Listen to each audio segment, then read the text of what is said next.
Salut les amis, j'espère que vous avez la forme. Dans cette séquence, on termine sur l'île de Tenerife. Donc on fera le sud.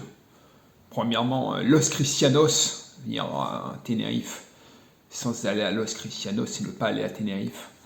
Que tous les touristes vont sur cette partie-là, parce que c'est vrai que l'hiver, c'est là où il y a le plus de soleil. Et c'est là où il fait le plus chaud en fait à Tenerife.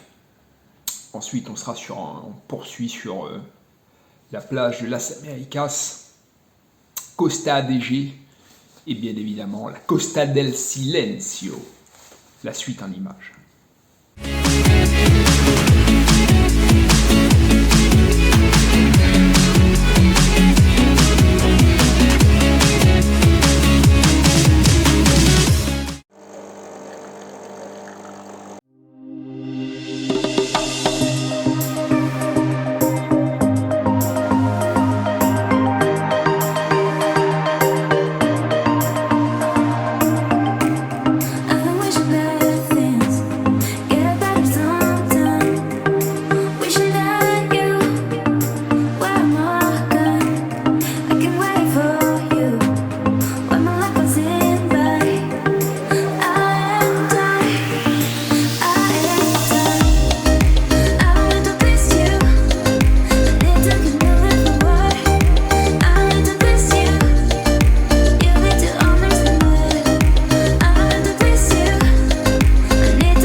Là, nous sommes sur la Costa del Silencio, c'est dans le sud de l'île.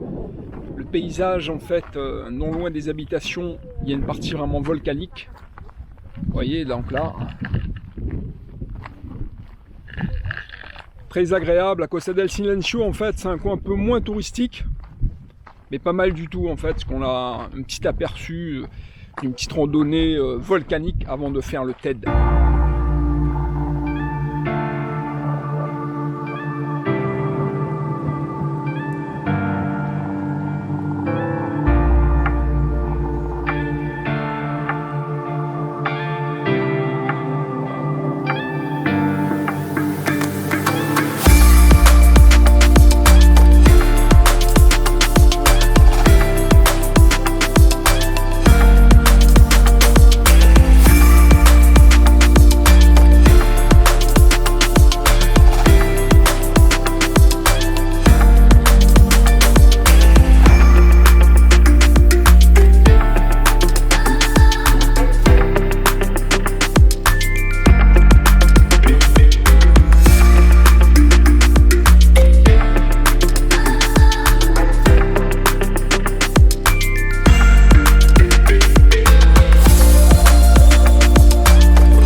Tenerife, c'est un mix entre les îles volcaniques comme la Réunion et l'île Maurice, tu vois, tu as aussi les mêmes types de matériaux qui sont utilisés, tu vois, notamment pour les constructions de murs moellons qu'on appelle ça, ou soit pour les églises, c'est vraiment pas mal.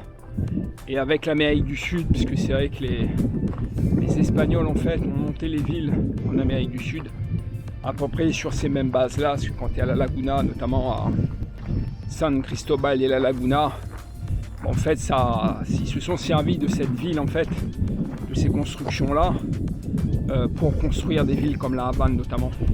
Et si tu es déjà allé à la Havane, tu remarqueras que certaines rues en fait ressemblent grandement en fait à la Laguna. C'est pour ça que tu es à peine à 4 heures de vol de Marseille. Et c'est vraiment agréable, tu prends un petit vol Ryanair. Soit tu prends une location de voiture qui te permet à ce moment-là de rester assez indépendant à ce niveau-là, ou sinon tu as le bus, c'est la compagnie Titsa, sur lesquels en fait tu peux avec une carte de 1 semaine à 50 €, tu es tout en voyage illimité, donc c'est pas mal du tout. Après vraiment tu as des très belles villes aussi comme la Orotava, Puerto de la Cruz, moi aussi qui est vraiment pas mal du tout. Si tu as l'occasion d'y aller, c'est vraiment à faire.